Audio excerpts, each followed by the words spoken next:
Jadi tadi kita dah tahu ulul albab ini dikurniakan oleh Allah memandang ayat-ayat Allah yang tersirat dalam kejadiannya, kerana mereka ni sentiasa zikir. Di samping zikir, wa yatafakkarun, dan tafakkur. Zikir dan tafakkur. Terus zikir, terus tafakkur. Kan ini dengan sendirinya tuan-tuan, zikir dan tafakkur itu meningkatkan ilmu. Apa tidaknya? Karena terus zikir, terus tafakkur, Allah bukakan berbagai hijab hati, maka hati ulul albab ini dapat memandang ayat-ayat Allah yang tersirat di semua kejadian di langit dan di bumi, yang tersirat dalam peredaran masa, malam dan siang. Ini kan sangat hebat. Ini berita yang sangat hebat dan menakjubkan.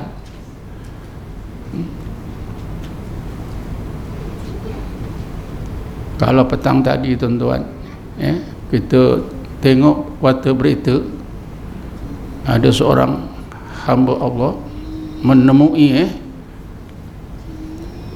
belian sebesar bola.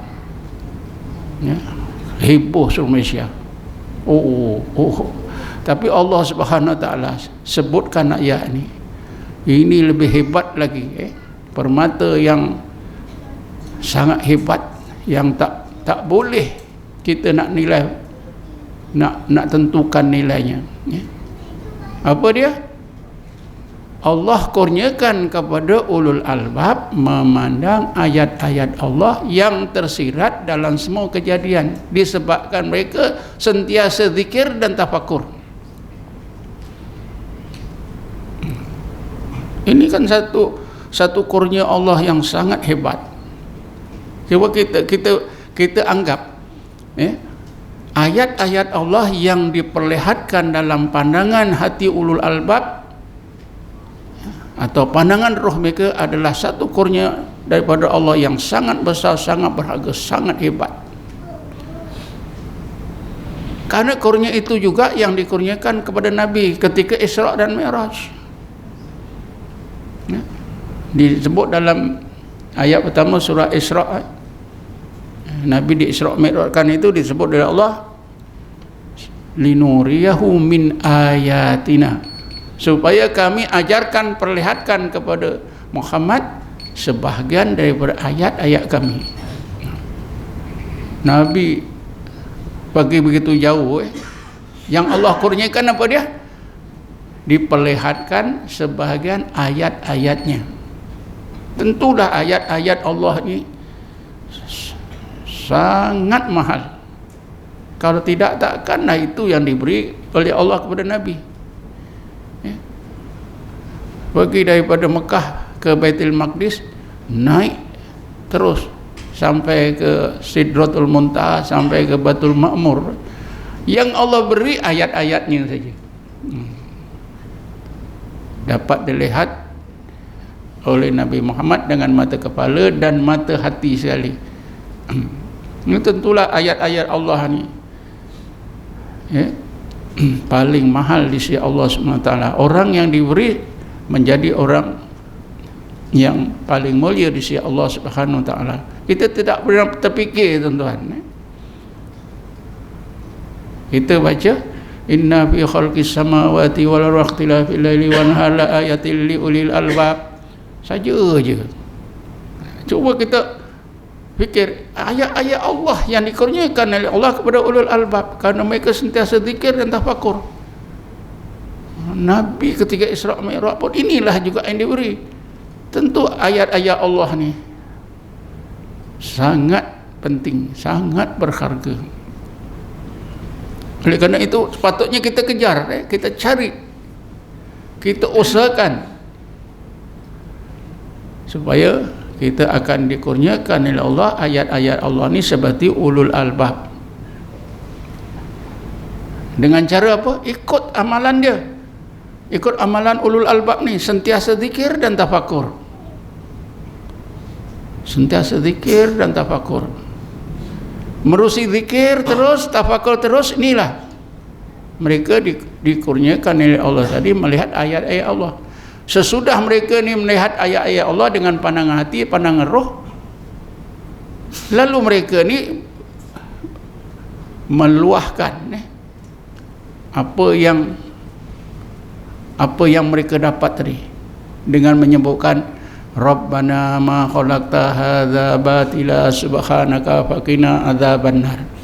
Ya Allah, ya Tuhan kami, Engkau jadikan semua kejadian ini tidak kosong dan sia-sia, tetapi penuh dengan berbagai hikmah yang menunjukkan kewujudanmu, kebesaranmu, kesempurnaanmu, perbuatanmu yang sempurna. Maha suci Engkau ya Allah, peliharalah kami daripada api neraka. Maknanya tuan-tuan, sebelumnya orang ulul albab tu macam kita, tengok apa saja tak lebih daripada apa yang kita lihat. Kalau kita tengok pokok lah, tak lebih daripada itu.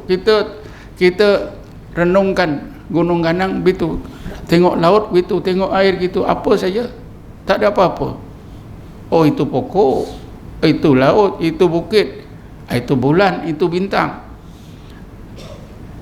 Tapi ulul albab ni tuan-tuan, bila dia bukakan berbagai hijab hati mereka ni dapat memandang rahsia-rahsia Allah yang tersirat, mereka ni baru boleh cakap, baru sedar, ya Allah, semua kejadian yang tadinya kami tengok tak ada apa-apa, rupanya penuh mengandungi berbagai hikmah, berbagai rahsia Engkau ya Allah.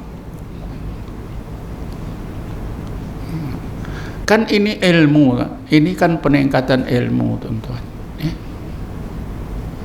Jadi begini, bila kita ini sentiasa zikir dan tafakur, ataupun bila ulul albab ni sentiasa zikir dan tafakur, maka mereka akan dapat tazakkur.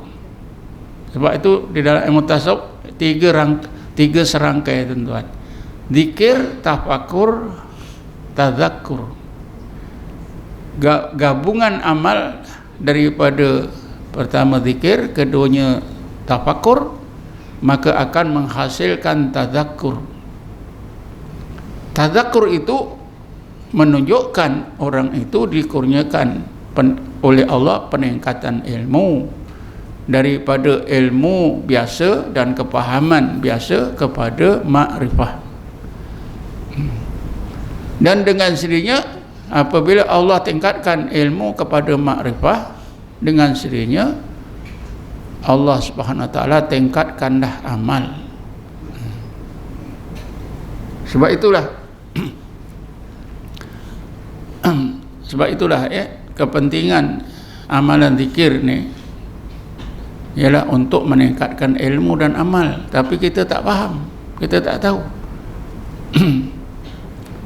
Bukan saja orang yang tak pernah berzikir, orang yang berzikir dalam tarekat bertahun-tahun pun dia pun tak tahu. Zikir untuk zikir tahulah. Buat tahlil pun untuk tahlil lah. Buat tahlil untuk ini, untuk tahlil, untuk ingat Allah saja. Tapi kalau kita tahu tuan-tuan, rupanya zikir dan tafakur itu meningkatkan ilmu kita. Macam mana dikatakan meningkatkan?